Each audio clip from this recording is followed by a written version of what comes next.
I'm going to start getting into the real nooks and crannies behind the scenes of how did I make a round the world trip a reality. In order to do that, I want to answer your questions. The questions I get are like, how do you afford to do something like that when you're out of work? What does it look like as someone who is still a mom, who has family? How does that whole thing work? And so I want to pull back the curtain and talk a little bit from my own personal experience. Of course, if you are thinking about doing this yourself, you can glean what's useful to you and leave the rest. And then if you just want to know, because inquiring minds are curious, then just listen up. Hi, my name is Kalima Fergus Ayele. I'm an international school leader, CEO, and founder of Round Trip Ticket Home, where we support schools and school leadership teams using design thinking tools to create cultures of belonging and connection. And design thinking is really a strategic approach to problem solving. It just allows us to tap into empathy to figure out what the needs are of whoever we want to serve and how can we meet those needs with curiosity and with experimentation. Because I have a science background, I was a longtime chemistry teacher before becoming a school leader, and so for me the scientific method of experimentation is ingrained in how I approach life with curiosity. So at this point in my journey, I'm telling you about my round trip ticket, which I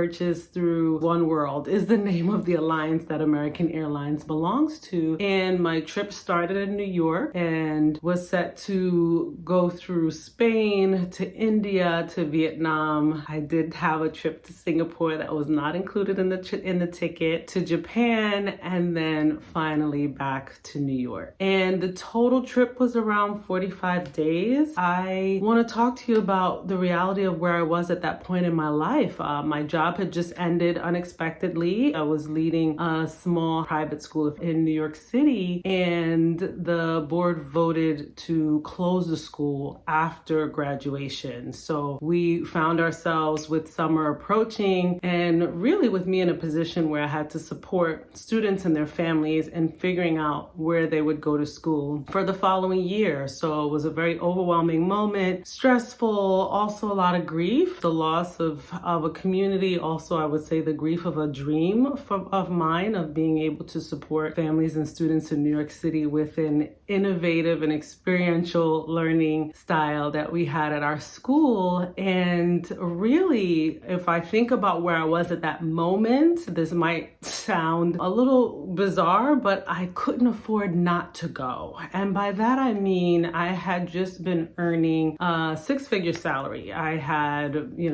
a school leadership role, and my overhead expenses, meaning my living expenses, rent, utilities, etc., was about $5,000. And the round trip ticket was also about $5,000. And so I had some choices. I could try to stay in the life that I could no longer afford at a cost of about $5,000 per month, which, as if you could imagine, would mean maybe tapping into savings or racking up, excessive debt. Or I could pack up everything, end my lease, figure out what to do with my stuff and buy a ticket. And that's what I did. In that moment, I actually reached out to a friend who I knew had a pretty big home. She had rented out rooms in her home before and was open to renting out space. And so I reached out to her. In fact, I was thinking about doing storage, and she also added in that there was space in her basement, so it meant I could pay her for storage rather than using an external storage company. And honestly, that felt like the best option. And it's one of those things when I think about it where there are moments in life where you just feel like things come full circle, right? I mean, we have certain natural laws. When you think about Newton's third law, for every action there is an equal and opposite reaction, but there are also spiritual laws of you reap what you sow. And for many people, they would say, oh, that's really difficult to reach out to someone. But the reality is there were so many people in that moment who reached out to me like, you need a place to stay. I've got extra space. I've got this cottage. I've got this. And it really felt I felt so held in that moment. And I do think sometimes pride gets in the way, but the reality is over the course of my life, I had been generous in the same way. There were moments where I had let friends store things that they needed to store in my basement. Like, I think part of it is also recognizing that if you have lived your life in a certain way, you can also expect that in certain moments that will come back to you. And not necessarily that you do things because you anticipate something in return, but just because you know that you were also willing to provide that for someone else. I don't know how many of us are Gen Xers, but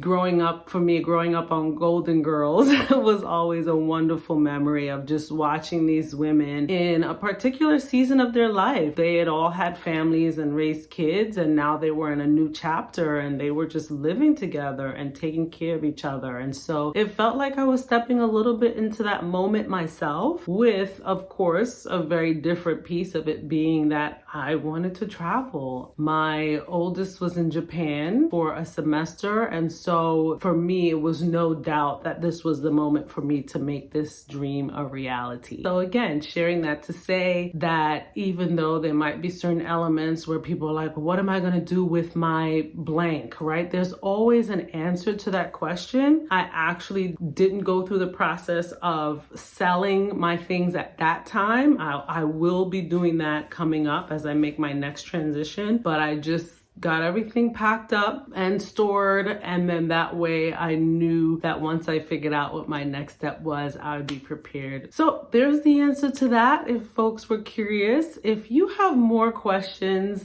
similar to that one about what it was like to even take this trip, what were some of the challenges, I'm just going to spend the next couple videos sharing again a little bit of the behind the scenes around my round the world journey. So I hope you enjoyed. Thank you for watching, and please like this video, subscribe to these videos, share them with someone else if you know someone else who's also thinking about traveling the world and curious about what goes into it. Let me know. Okay, see you soon. Bye.